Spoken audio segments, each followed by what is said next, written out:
La historia de la dinastía Rothschild, sexta parte. Hoy vamos a cubrir este periodo muy cortito en años, de 1913 a 1921, debido a que ocurrieron tantas cosas en la historia de la humanidad en esos 8 años en relación a los intereses Rothschild, que nos va a ocupar una conferencia entera. Y así va a ser el siglo XX, una etapa de muchísimos acontecimientos, porque se van, digamos, acumulando, ¿verdad? Y se van exponenciando y se van autogenerando muy rápidamente debido a que la influencia comienza a extenderse en todo el mundo y en todas las actividades humanas significativas. Antes de entrar en el tema de la conferencia, yo quiero recordarles que lo que estamos desarrollando aquí es el tema del gobierno mundial. La gran cuestión que domina la humanidad desde hace 6.000 años es quién tiene derecho a gobernar el mundo. Y eso es lo que hoy estamos enfrentando, la batalla final por el gobierno mundial. El hombre durante 6.000 años ha intentado gobernar al hombre para su propio fracaso. La humanidad ha intentado todo tipo de sistemas: feudalismo, monarquías, dictaduras, imperios, democracias, plutocracias. Todo lo que tú te puedas imaginar ha sido ya probado en alguna parte del mundo y ha fracasado, porque solo ha traído el oprobio y la opresión y el sufrimiento de la gente. En este momento hay un último proyecto, lo único que le falta probar a la humanidad, que es el gobierno mundial, el gobierno global, es decir, un gran gobierno central que verticalmente controle todos los países y a todas las personas en el mundo. Estamos enfrentados a esta situación donde todos estamos viendo cómo nos aproximamos a un gobierno mundial, que lo vemos a diario, y hoy vamos a hablar acerca de acontecimientos del siglo XX que durante 8 años, en ese breve periodo de 1913 a 1921, nos llenó de todos los humanos de acontecimientos pasmosos. En la quinta parte habíamos culminado con un suceso absolutamente extraordinario, o con 2 sucesos. Uno fue la fundación de la ADL, la famosa Anti-Defamation League, la Liga de Antidefamación, que tiene un poder enorme en los Estados Unidos y que tiene muchas maneras de expresarse en el resto de los países del mundo, y que es un instrumento fundamental de dominio porque tiene como finalidad que todo lo que sea criticar, denunciar, demostrar, hablar de este tema es rápidamente criticado, negado, denostado, en fin, atacado. Pero el gran tema también de ese año 1913 fue la fundación del Banco Central de los Estados Unidos, la Reserva Federal, que ya habíamos comentado que se trató de un banco privado, del cual depende el mundo entero, que tiene endeudado al mundo entero en dólares, y siendo estos dólares hoy en día nada más que papeles pintados, absolutamente sin ningún respaldo de nada, y que habíamos visto cómo hasta el día de hoy estamos enfrentados a ese efecto. En los Estados Unidos acaban de comenzar un proceso que se llama Quantitative Easing, que consiste en la emisión simultánea de unas cantidades fenomenales de dinero, 600.000 millones de dólares que se van a emitir de aquí hasta creo que octubre del año que viene, generando unos problemas enormes en el mundo entero. Y ahora ustedes han visto esta reunión que hubo esta semana del G20, en donde, bueno, no se pusieron de acuerdo porque, claro, todos los países quieren defenderse de la devaluación fenomenal que está ocurriendo en Estados Unidos y que va a ocurrir cuando finalmente toda esa cantidad de dinero se vuelque a la plaza, porque significa un ataque decidido al dólar para destruirlo, para devaluarlo finalmente, con la excusa de que de ese modo se van a fortalecer a la economía norteamericana mediante posibilidad de exportar más y demás. Y estamos enfrentados a la famosa y actual guerra de divisas, donde la China tiene un papel central y que, bueno, va a tener un efecto devastador en las finanzas y en la economía del mundo entero en los próximos meses. Pero continuemos porque la historia se está tornando apasionante, cada vez está más cerca de nosotros y cada vez vamos a comprender mejor lo que está ocurriendo. En 1914 ocurre lo que ya habían planificado décadas atrás, que fue el inicio de la Primera Guerra Mundial. En esta guerra es interesante que el dinero alemán de los Rothschild financió a Alemania, el dinero británico de los Rothschild financió a los británicos y el dinero francés de los Rothschild financió a los franceses. Es decir, que cuando tú ves una guerra, el gobierno que está en guerra tiene que conseguir préstamos porque el gobierno que está en guerra tiene su presupuesto anual para el cual paga educación, vivienda, salud de su ciudadanía, limpia las calles, etcétera. Y por lo tanto tiene que conseguir dinero extra para poder comprar más armamento, pagar a los soldados, viajar, comprar municiones.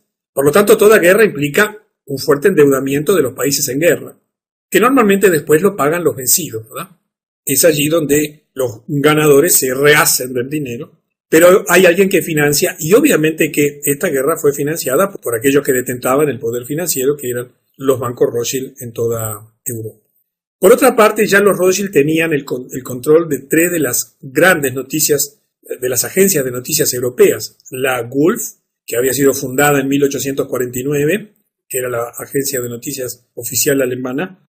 La Reuters, que así había sido fundada en 1851, y recordamos en la quinta parte que había sido recién comprada por los Rothschild, que funcionaba en Inglaterra. Y Havas, que había sido fundada en 1835 en Francia y que también era propiedad de los Rothschild. Recordemos que iban poco a poco y hoy vamos a ver cómo y cuándo fue que detentaron el poder total de los multimedia como tienen hoy, de los medios de comunicación, con la finalidad de reducir a nada las denuncias contra sus acciones. Hoy nos enteramos de todo esto gracias a la información independiente que surge por Internet. Nunca esperes ver esto en el diario oficial o el diario principal allí de tu país o en las televisoras locales o en la CNN, porque esto no existe allí simplemente porque no se van a denunciar a sí mismos. Los Rothschild, por ejemplo, usaron Wolf para manipular al pueblo alemán, creando un fuerte fervor para la guerra. Ellos incitaban a la guerra por medio de sus agencias noticiosas y obviamente que rara vez son denunciados en estos medios de comunicación debido a que son sus propios propietarios, lo cual les permite manejar a su antojo los medios. En 1916, el 4 de junio, Louis Brandeis Dönitz, en plena guerra mundial, en plena Primera Guerra Mundial, con millones de personas muriendo, es nombrado para la Corte Suprema de los Estados Unidos por el presidente Wilson. Recordamos que había sufrido un chantaje del cual salió porque este abogado Samuel Untermyer, de un bufete muy importante, pagó los $40,000 del chantaje, pero con la condición de que, llegado el momento, a la Suprema Corte de la Justicia de los Estados Unidos iría una persona de confianza de ellos, y llegó la oportunidad. Y allí se colocó a este señor, que es muy importante también en la historia Rothschild y en la historia de la humanidad, Louis Brandeis Dönitz. El juez Brandeis era también el líder electo del Comité Ejecutivo de Asuntos Sionistas, cargo que ocupaba desde 1914. Esto es muy importante, ¿sí? Recordamos que se había creado la organización sionista, había un comité sionista internacional, y él había sido el líder electo de ese Comité Ejecutivo de Asuntos Sionistas desde 1914 y va a tener una participación fundamental en el siglo pasado en el desarrollo de los acontecimientos. En la mitad de la Primera Guerra Mundial, allí en 1916, Alemania estaba ganando la guerra, ganando claramente la guerra. ¿Por qué? Porque recibía un financiamiento de los Rothschild mucho mayor que Francia, Italia e Inglaterra. ¿Por qué los Rothschild, que eran los que financiaban, hacían esto? Porque los Rothschild no querían apoyar al zar de Rusia, que tenía el favor estaban asociados junto con Francia, Italia e Inglaterra. Entonces se produjo un hecho significativo. Alemania, a pesar de que estaba ganando la guerra, y sin que un solo soldado extranjero hubiera ingresado en territorio alemán, ofreció el armisticio a Gran Bretaña, sin exigir reparaciones de guerra. Y en diciembre de este año ofrece el armisticio a Alemania a Gran Bretaña mientras iba ganando la guerra, en condiciones absolutamente favorables para sus intereses y sin pedir ninguna reparación. Los Rothschild estaban ansiosos por asegurarse que eso no ocurriese, ya que estaban esperando para hacer mucho más dinero con esta guerra. Entonces, en este mismo año, mientras los británicos estaban considerando la oferta alemana, el agente Rothschild, este juez Louis Brandeis, envió una delegación sionista, recuerdan que él era el principal del Comité de Asuntos Sionistas, de los Estados Unidos a Gran Bretaña. con la promesa de involucrar a los Estados Unidos en la guerra del lado de los británicos, siempre y cuando los británicos se comprometiesen a dar la tierra de Palestina a los Rothschild. Recordamos que en la quinta conferencia vimos cómo había comenzado un proyecto de apropiarse de una tierra, la tierra palestina, con la finalidad de construir allí la nación judía, y habían enviado una serie de colonos a colonizar eso con dinero de la propiedad de los Rothschild. Los Rothschild querían Palestina por la siguiente razón. Ellos tenían grandes intereses comerciales en Lejano Oriente, deseaban su propio estado en esa área, junto con sus propias fuerzas armadas que podrían utilizar como arma frente a cualquier estado que amenazase sus intereses. Allí tenemos la foto de Louis Brandeis, y del lado derecho una foto muy interesante. Es una foto de Louis Brandeis en Palestina en 1919, tan solo 3 años después, junto a soldados británicos y a Chaim Weizmann, que fue el primer presidente de Israel años después. Es decir que, mientras que se iba desarrollando la guerra, los Rothschild, que financiaban a todas las partes, iban creando un escenario muy favorable para después de la guerra, escenario mediante el cual el recuperar Palestina para sus intereses o el tener a Palestina para sus intereses iba a ser absolutamente importante. Los británicos aceptaron el acuerdo, basado en la oferta de entregar Palestina a los Rothschild, y los sionistas en Londres informaron a sus contrapartes en Estados Unidos del acuerdo logrado. En ese momento, y de repente, la prensa en Estados Unidos cambió por completo. Todos los periódicos importantes de Estados Unidos, que hasta ese momento habían sido pro-Alemania, comenzaron con encendidas piezas publicitarias en contra de Alemania. Y allí comenzó una difamación y una mentira oficial brutal, con artículos tales como que los soldados alemanes matan enfermeras de la Cruz Roja, soldados alemanes cortan manos de bebé, etc., con el fin de manipular a la opinión pública norteamericana en contra de los alemanes. Lo mismo que hacen hoy en contra de los musulmanes, o lo mismo que en su momento hicieron en contra de los japoneses. Esto es parte de las operaciones de prensa, de desinformación y de difamar a quienes a ellos se les ocurre y alterar la realidad a su antojo. Y es interesante que en ese mismo año, el presidente Woodrow Wilson, que realizaba una campaña política por la reelección bajo el lema Woodrow Wilson 1916, él nos mantendrá fuera de la guerra, allí tienen el afiche de aquella época, el afiche original, después se tuvo que retractar porque en ese mes de diciembre los alemanes y sus aliados ofrecen las condiciones para el fin de la guerra a los británicos. Y mientras que Wilson prometía al electorado que no iban a ir a la guerra, porque Estados Unidos hasta ese momento no tenía parte en la guerra, tuvo que, contradecir sus propias palabras. En el siguiente año, y como resultado de la oferta alemana de paz, la maquinaria o la máquina de guerra de Rothschild se dispara en los Estados Unidos, como ya lo hemos visto. Comenzó la difusión masiva de propaganda que llevó al presidente Wilson, bajo las instrucciones de este líder sionista estadounidense y de la Corte Suprema de Justicia, Brandeis, a renegar de su promesa al electorado, metiendo a Estados Unidos en la Primera Guerra Mundial, cosa que declararon los Estados Unidos la guerra a Alemania el 6 de abril de 1917. Ahora, ¿qué sucedía? ¿O qué sucedió en ese momento? De acuerdo con la promesa que los Rothschild le habrían hecho a los británicos de llevar a Estados Unidos a la guerra, y una vez que cumplen con su promesa, deciden los Rothschild que quieren una constancia escrita del compromiso del gobierno británico de otorgarles Palestina, demostrando así que mantendrían su parte del trato una vez que terminase la guerra. Y allí ocurre la famosísima Declaración Balfour, donde el ministro de Exteriores británico del Foreign Office, Arthur James Balfour, redactó los borradores de una carta que se conoce comúnmente como la Declaración Balfour. Allí tienes a la izquierda una imagen de lo que fue la carta original. Vamos a leer la traducción a continuación. Decía así: Ministerio de Relaciones Exteriores, 2 de noviembre de 1917. Estimado Lord Rothschild. Recordamos que los Rothschild ya eran lores, algunos de ellos integraban el gobierno británico. Tengo el agrado de dirigirle a usted en nombre del gobierno de Su Majestad la siguiente declaración de simpatía con las aspiraciones judías sionistas que ha sido presentada y aprobada por el Consejo de Ministros. El gobierno de Su Majestad ve favorablemente el establecimiento en Palestina de un hogar nacional para el pueblo judío y usará sus mejores esfuerzos para facilitar la consecución de este objetivo, quedando claramente entendido que no se hará nada que pueda perjudicar los derechos civiles y religiosos de las comunidades no judías en Palestina o los derechos y la condición política que gozan los judíos en cualquier otro país. Le agradecería poner esta declaración en conocimiento de la Federación Sionista. Le saluda atentamente James Arthur Balfour.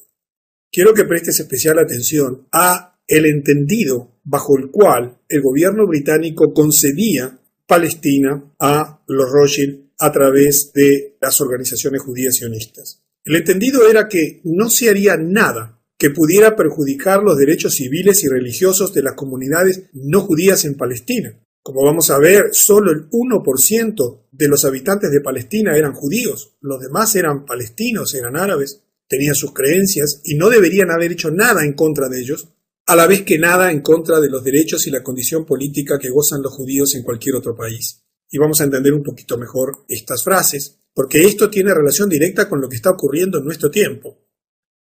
En ese mismo año los Rothschild ordenan la ejecución por los bolcheviques, aquí cambiamos de tema, que estaban bajo su control, la ejecución del zar Nicolás II y toda su familia en Rusia, a pesar de que el zar había abdicado ya el 2 de marzo para evitar derramamiento de sangre en su país.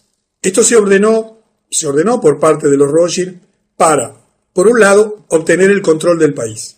También se ordenó como un acto de venganza contra el zar Alejandro I. Recuerdan que él había bloqueado el plan Rothschild de gobierno mundial en 1815 en el Congreso de Viena. Y también en contra del zar Alejandro II, al que asesinaron, por el apoyo ofrecido al presidente Abraham Lincoln en 1864. No sé si recuerdan ese episodio de conferencias anteriores, cuando él le ofreció la propia armada para defender a su gobierno. En oportunidad en que los Rothschild estaban presionando a Lincoln porque les había quitado el control de la emisión del dinero. Era muy importante masacrar a toda la familia real, incluyendo las mujeres y los niños, con el fin de hacer realidad la promesa hecha por Nathan Meyer Rothschild en 1815, y efectivamente mataron a toda la familia Romanov, como es un episodio muy conocido en el mundo entero. Serviría además para mostrar al mundo lo que sucede cuando alguien intenta oponerse a los Rothschild. De eso ya tenemos muchos ejemplos a través de los asesinatos sucesivos de los presidentes norteamericanos. El último fue John Fitzgerald Kennedy. Después vamos a llegar en conferencias futuras también a ese episodio importantísimo en la historia de la humanidad. Observen la cantidad de hechos que simultáneamente se están dando. En ese mismo año, el congresista norteamericano Oscar Callaway informa al Congreso que J.P. Morgan es un frente Rothschild y que ha tomado el control de la industria de medios de comunicación estadounidenses. Él afirmaba: en marzo de 1915 los intereses de J.P. Morgan en la siderurgia, la construcción naval, la pólvora y sus organizaciones subsidiarias se reunieron con 12 hombres, los más importantes en el mundo de la prensa, y los emplearon para seleccionar los periódicos más influyentes en los Estados Unidos y para determinar la cantidad suficiente de periódicos para tener el control de la prensa diariamente. Encontraron que solo era necesario comprar el control de los 25 más grandes periódicos del país. Luego del acuerdo con estas personas, se procedió a comprar esos periódicos, instalando en cada uno un editor para supervisar adecuadamente y editar la información sobre las cuestiones del militarismo, políticas financieras y otros temas de carácter nacional e internacional considerados de vital importancia para los intereses de los compradores. Esta fue una denuncia de un congresista norteamericano en el Congreso de los Estados Unidos, denunciando lo que ya era evidente: el control absoluto y global de la prensa, de las agencias de noticias y de los medios de comunicación por parte de la dinastía Rothschild como parte del proceso de dominación mundial para acallar, no solamente para acallar todo tipo de oposición, sino fundamentalmente para manipular la información pública. En 1919, en enero, hubo un acontecimiento muy interesante en Alemania. Allí Karl Liebknecht y Rosa Luxemburgo mueren en un intento de liderar a otro golpe de Estado comunista, pero esta vez en Alemania, en Berlín, financiado nuevamente por Rothschild. Allí hay 2 sellos conmemorativos de esos 2 personajes. La Conferencia de Paz de Versalles se lleva a cabo para decidir las reparaciones que los alemanes debían pagar a los vencedores tras el final de la Primera Guerra Mundial. Yo no sé si ustedes están en conocimiento de las condiciones humillantes que se impuso a los alemanes y el costo brutal que debieron enfrentar porque fueron traicionados debido a la derrota que habían sufrido en la guerra y al armisticio de paz que ellos habían ofrecido. Y entonces se firma el famoso Tratado de Paz de Versalles, que significó el endeudamiento absoluto de Alemania y el contraer una deuda fenomenal en favor de los aliados. Es interesante que en ese mismo momento una delegación de 117 sionistas, encabezado por Bernard Baruch, trae a colación el tema de la promesa de Palestina para ellos. Recuerdan que la declaración Balfour había sido en 1917 y estamos ahora en 1919. En este punto, los alemanes se dieron cuenta que habían sido traicionados y se dieron cuenta por qué los Estados Unidos se habían puesto contra ellos y bajo qué influencia, obviamente la de los Rothschild, porque los Estados Unidos estaban fuera de la guerra y los alemanes no entendían por qué se había puesto en guerra con ellos, si nada habían hecho los alemanes en contra de los norteamericanos. Y la excusa fue, o el verdadero argumento fue, esta intención y esta promesa del gobierno inglés de conceder Palestina a cambio de la intervención de los Estados Unidos en la guerra, lo cual naturalmente volcó los intereses, el transcurrir de la guerra en favor de los aliados. Los alemanes, por supuesto, se sintieron traicionados por los sionistas. Esto se debió a que en el momento en que los Rothschild hicieron su acuerdo con Gran Bretaña para Palestina a cambio de traer a Estados Unidos a la guerra, fíjense que Alemania era el país más amigable del mundo hacia los judíos. Yo no sé si estás en conocimiento que en el Edicto de Emancipación Alemán de 1822 se garantizaba a los judíos de Alemania todos los derechos civiles de que gozaban los alemanes. Alemania fue el único país de Europa que no impuso restricciones a los judíos, inclusive dándoles refugio, cuando tuvieron que huir de Rusia después del primer intento de golpe fallido del Estado comunista en el año 1905. Hay una historia muy extensa sobre eso. Allí tienes una ilustración sobre el tema. Es decir, que cuando vino el pogrom en 1905, allí el intento de golpe de Estado comunista en Rusia, como falló, bueno, los judíos que estaban en la avanzada de eso tuvieron que huir, y Alemania fue el único país que los aceptó sin imponerle condiciones, inclusive dándole refugio. La verdad histórica es que Alemania era un país amigo de los judíos, y se sintieron por tanto traicionados por estas organizaciones sionistas que utilizaron una herramienta más, una de las tantas estratagemas que han hecho a lo largo de la historia. A pesar de todo, los Rothschild sostuvieron la ventajosa negociación, sin importar que se había derramado la sangre de millones y que se seguiría derramando, y como resultado Palestina se confirmó como la patria judía. Al mismo tiempo que para garantizar la autoridad de los Rothschild, Palestina permanecería bajo el control de Gran Bretaña, en tanto que Gran Bretaña a su vez era controlada por los Rothschild. Recordemos que Israel viene a ser reconocida como nación y constituida y fundada como nación en 1948, y que en realidad lo que había habido hasta ese momento era un acuerdo sobre la tierra de Palestina, pero que todavía no estaba fundado como nación.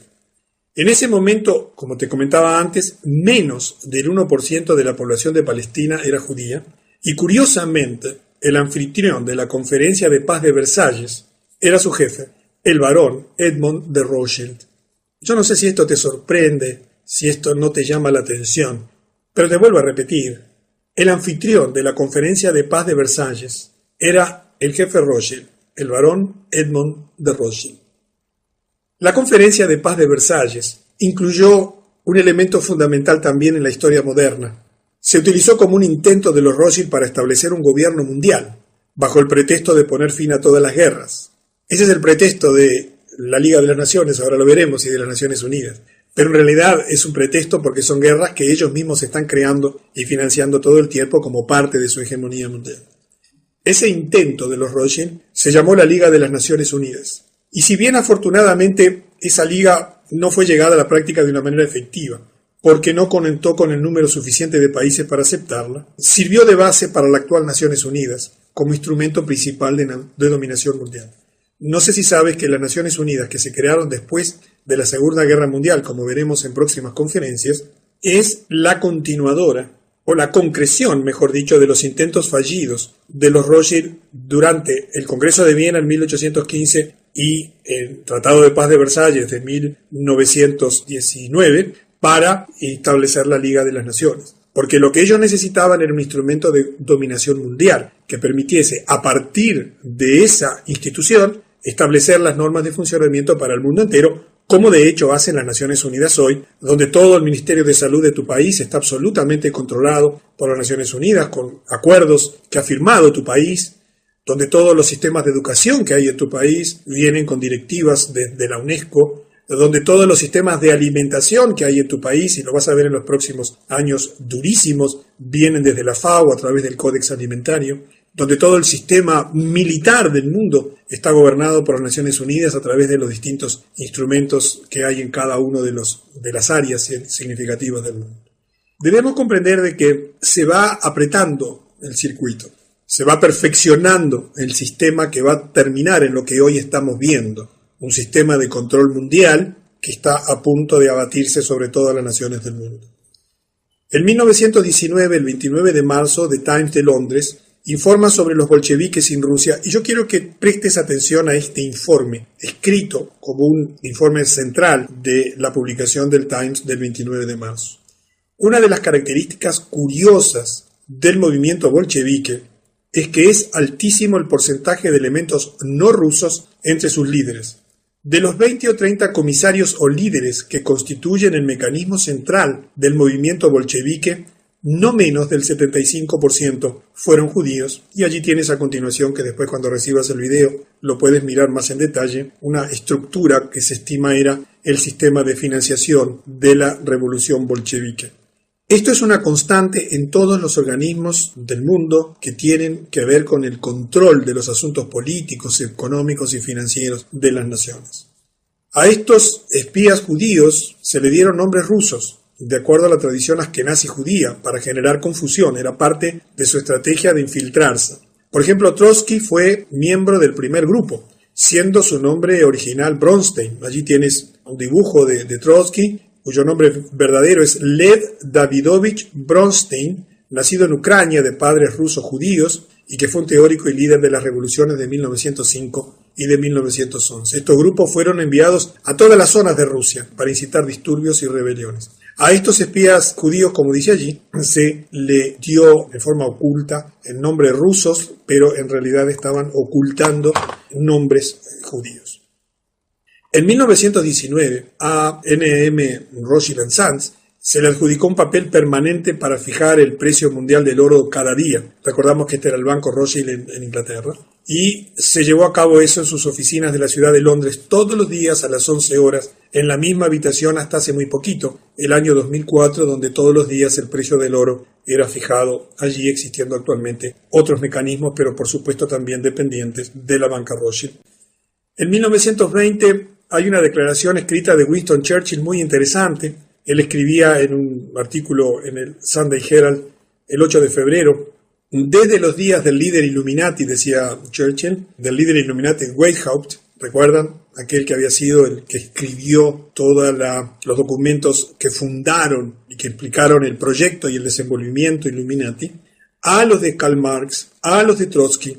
Esta conspiración a nivel mundial ha estado creciendo constantemente. Churchill, que era también un historiador y un estudioso de la historia, sabía muy bien de lo que estaba hablando. Y agregó, y ahora por fin, esta banda de personalidades extraordinarias del submundo de las grandes ciudades de Europa y América se han apoderado del pueblo ruso, convirtiéndose en los dueños indisputables de ese enorme imperio.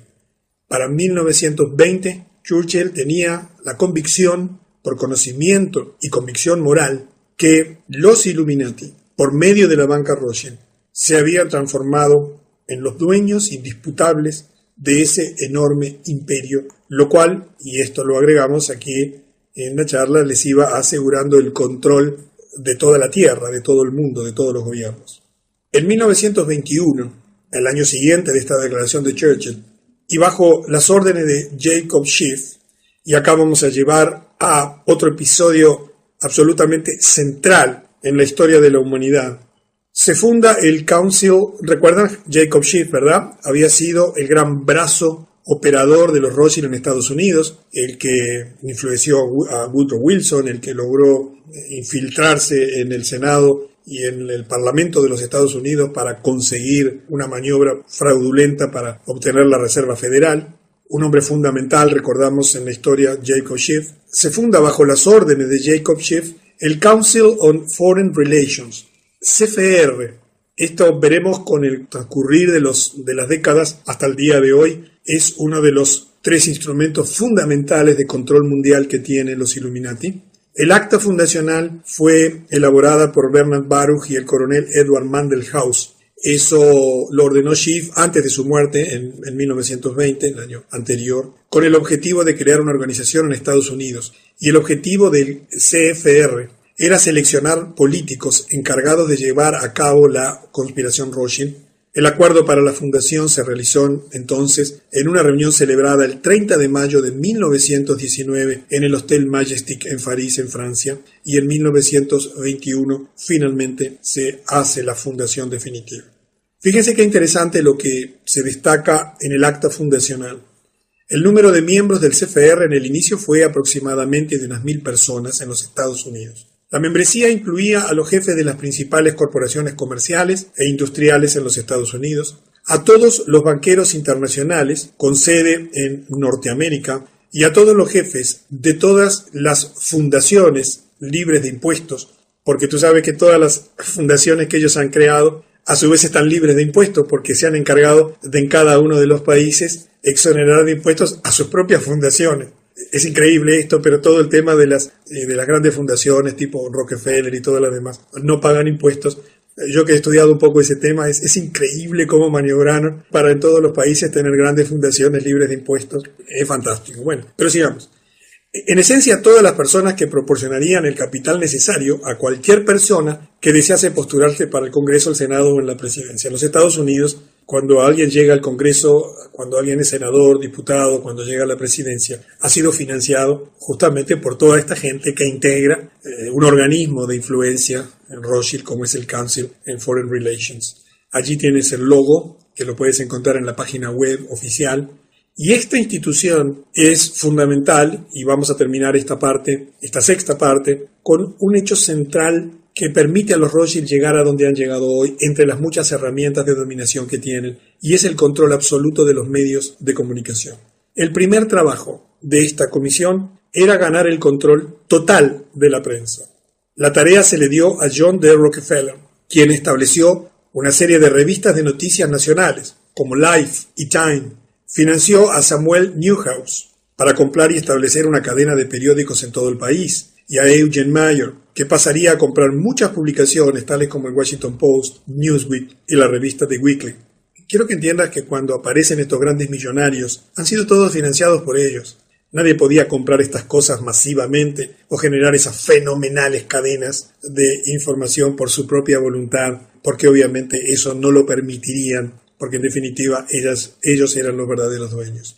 También necesitaba para controlar la información la puerta de la radio, la televisión, la industria del cine, y esta tarea se dividió entre los banqueros internacionales Kuhn Lev, Goldman Sachs, Warburg y Lehman. Y así llegamos al final de la sexta parte. Una sexta parte plena de acontecimientos en tan solo 8 años, pero que verás con las siguientes conferencias que fueron base fundamental del proyecto final de dominación mundial que estamos experimentando en nuestro tiempo. El absoluto control de los medios de comunicación, el absoluto control de todas las industrias fundamentales, el absoluto control de todos los grandes conglomerados comerciales, el absoluto control de toda la producción militar de armamentos, el absoluto control de todas las organizaciones políticas en donde se definen las decisiones importantes, Naciones Unidas hacia abajo, el absoluto control de todos los medios de financiamiento que existen en el mundo, haciendo depender a todos los países y economías del Banco Central de los Estados Unidos. Este conjunto de herramientas, en definitiva, ha llegado a nuestro tiempo bajo la forma de un sistema absolutamente opresivo y dictatorial. Y tú ves que hoy en día la puja por el gobierno mundial se centra y simboliza en la puja por una ciudad que es Jerusalén. Y vamos a hablar mucho más de esto en las próximas conferencias. Jerusalén es el lugar donde quiere instalarse el gobierno mundial, inspirado por el diablo, porque su puja es: yo soy el gobernante del mundo y me siento en tu ciudad sagrada, en la ciudad que tú le diste a tu pueblo. Y esto que puede parecer fantasioso para muchas personas afecta a tu vida. Y quiero que entiendas que todo viene fraguante desde hace mucho tiempo y por eso no se discute por una ciudad de África o por París o por Roma o por Londres o por una ciudad de Sudamérica, sino que toda la atención mundial está centrada en Jerusalén, en esa tierra, porque lo que está detrás de todo esto es un proyecto de dominación mundial religioso. Y así entonces llegamos al fin de la sexta parte de la dinastía Rothschild. Te espero en la séptima parte, donde vamos a tener nuevos y asombrosos acontecimientos en la historia moderna de la humanidad.